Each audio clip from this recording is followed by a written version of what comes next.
So circling back to on the conversation of how do I get buy-in then? Maybe I've established what areas of my work can be automated safely. I've found a tool.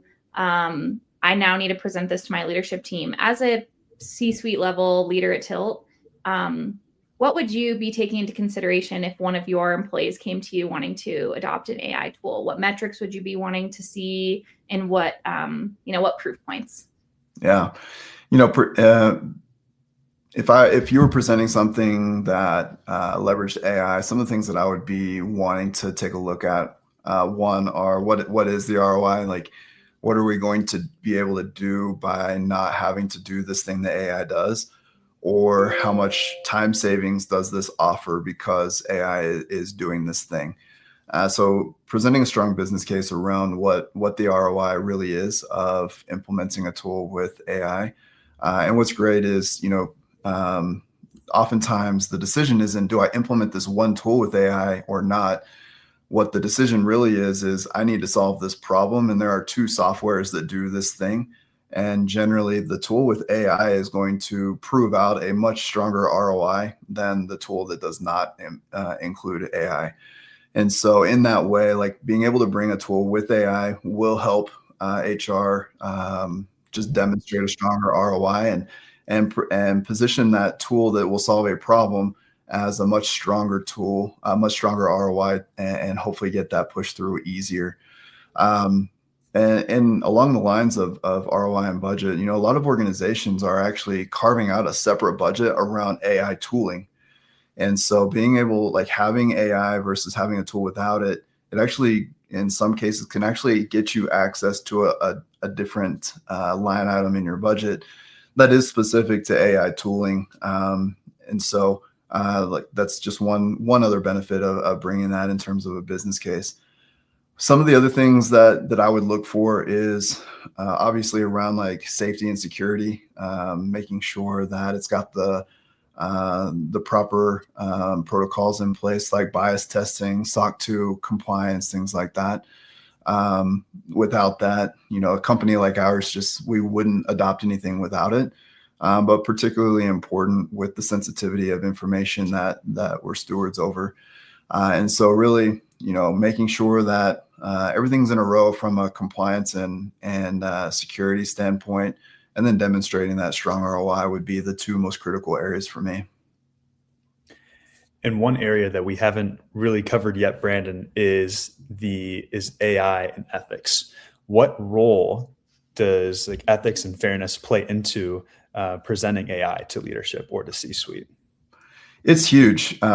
And the reason that I say that, going back, I won't put a name out there, but there was a company in the HR tech space where bias in AI was at the center of a huge lawsuit, which can be crippling. And so what's important is that companies are paying attention to those ethical areas, not just because it's the right thing to do, but also because it can be incredibly costly to your organization. And so again, that's why you want to make sure that whatever vendor you select has the right protocols in place to make sure that not only because it's the right thing to do, but because it's best to protect your organization, that they have these protocols in place. Yeah, I think especially for something like the industry of HR, so much of these things can seem that they're left up to interpretation. Some of these laws or policies or whatever, I think they're misunderstood, and I could see that becoming an issue very quickly. Yeah, absolutely. And that's one of the reasons why I say decisions should not be made by AI. AI should be there to give information that inform decisions that are made by a human. Yeah. Because just inherently by doing that, you're able to remove some of the inherent bias that may come from AI. Well, parting words, Brandon. What's your final thought for someone in HR who is interested in or is thinking they need to start thinking about adopting AI and they're not sure how to broach it with their leadership team? What's your final parting thought? My final parting thought, first of all, it's been great to be with you guys again, but my final parting thought would be, number one, it's important to realize like AI is here. Like this is just like the internet was a new thing, just like, you know, just like that. It's not going away. It's here. And so what's important is to learn how to properly and safely incorporate that into your work in a meaningful way, not just for the sake of implementing AI. And it really does present a strong opportunity for HR leaders to once again position themselves as a strategic leader within the organization. And so the way to do that, you know, and the way to ultimately make the case for implementing an AI tool, just making sure that you're focusing on measurable outcomes. What number do I hope to drive, or what problem do I aim to fix by implementing this thing?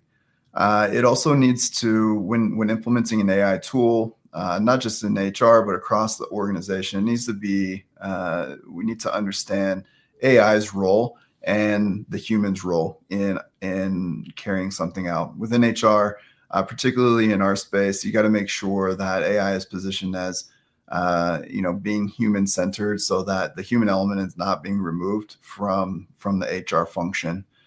And then ultimately, looking at, you know, what are the company outcomes and objectives that it is attempting to achieve, looking at, you know, the culture and how your employees expect you to interact with them, and just looking at how a tool will interact with the employee, or improve or detract from the employee experience.